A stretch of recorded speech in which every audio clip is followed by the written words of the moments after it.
Hello YouTube community, this is Mateo and this is my channel. I'm going to be reviewing the movie The Call of the Wild starring Harrison Ford and a CGI dog named Buck. So it's directed by Chris Sanders, who you might know for How to Train Your Dragon, which is a really good CGI film. I like that one a lot for a kid's CGI film. And other than that, he's done a lot of screenwriting and stuff for other movies too, like The Croods, I believe. But yeah, back to the movie.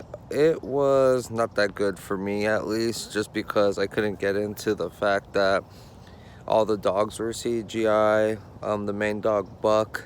Uh, I just felt something was off the whole time. I mean, I know the dog is supposed to be very cartoony in some ways, but they could have honestly probably used a real dog for that. You know, a well-trained dog, and just for some of the harder scenes, use CGI for it. I mean, it really took me out of it. And for the marketing of the movie, showing Harrison Ford as pretty much a lead in the movie as well. He's barely in the movie. I mean, he doesn't get into the movie until a little bit past the halfway mark, and then he's kind of in the rest of it. But it's just Harrison Ford as Harrison Ford. I mean, he's phoning it in as usual. He doesn't seem like he wants to be there, and he takes you out of the movie too. You know what I mean? So even the villain was super cartoony. It's a Dan Stevens, I believe. He's a really good actor. I like him from The Guest. That's his really good movie. He's usually a good actor, but he comes off so cartoony. The voice he does in this movie, it sounds like some from a cartoon, like, haha, he's like, I got you now. Like, it just sounds, uh, like it doesn't sound like it should be in a movie like this with live action, even though most of the movie is CGI and the dogs are all CGI, and the CGI dogs don't even look good. I mean, compared to Marvel and Disney and stuff, and what they're doing now with like CGI and breaking new ground, especially with Lion King. I mean, this stuff just does not stand. And the movie itself, let me talk about the story a little bit. Buck is Beethoven-esque dog. I don't know what breed it is, but he's a big dog and he's very charismatic, and he's grew up in a suburban nice area, and he has a rich family, and you know, he's always causing trouble, mischief. It's literally like Beethoven in the beginning, except back in the 1800s periods.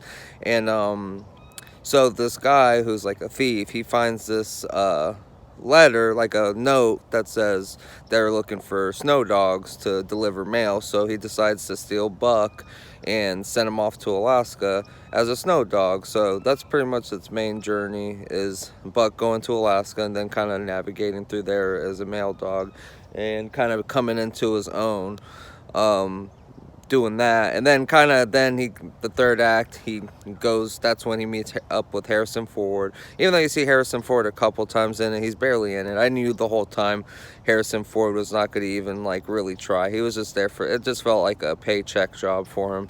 And so the third act, he's with Harrison Ford at the end, and you know, there he's still coming into his own. And you know, it's okay story. It's like a story that's been told 1,000 times. I mean, it's nothing new, and I just feel like they should have just either went all CGI with it and just made it completely CGI, and it would have looked really good and more seamless, or just used real dogs. Because I mean, it really takes you out of the movie. I don't know, I know a lot of people are gonna feel the same way, I think. I mean, kids are gonna like it regardless, because it is kind of a kids movie actually. Except some parts are kind of, you know, like uh, a little bit on more of adult side. But other than that, it's an okay movie. I just, there's not much to see right now, and I kind of don't want to go back and talk about other movies I like Paris, like all the Oscar movies and stuff. We're already past that season, and I've already started this channel too late to even talk about it.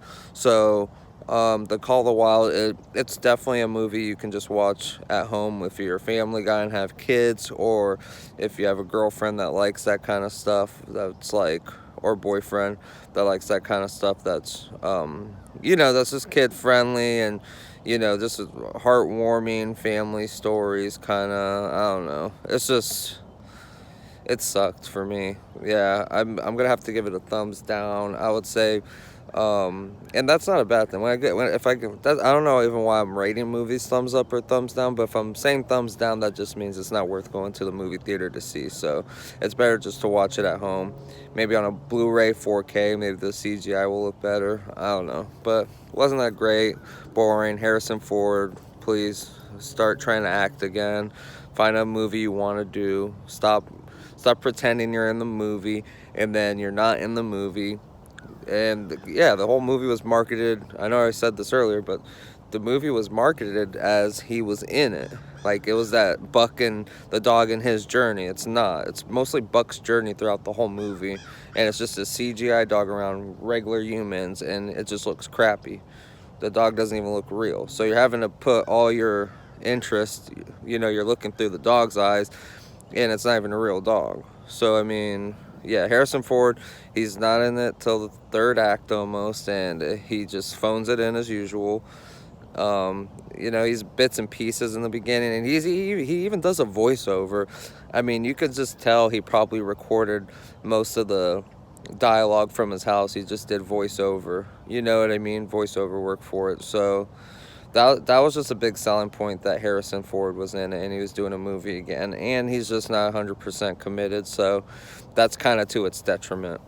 Definitely that Harrison Ford didn't take it more serious and wasn't more a part of the movie, because maybe that would have just made the CGI dog not as annoying to look at. So other than that, thumbs down. Just watch it at home if you can watch it for free or rent it for cheap. So that's about it. And actually changed the scenery. I'm actually out in at the park in my town, so change it up than doing it in my car. But other than that, you guys have a good day. God bless you and peace.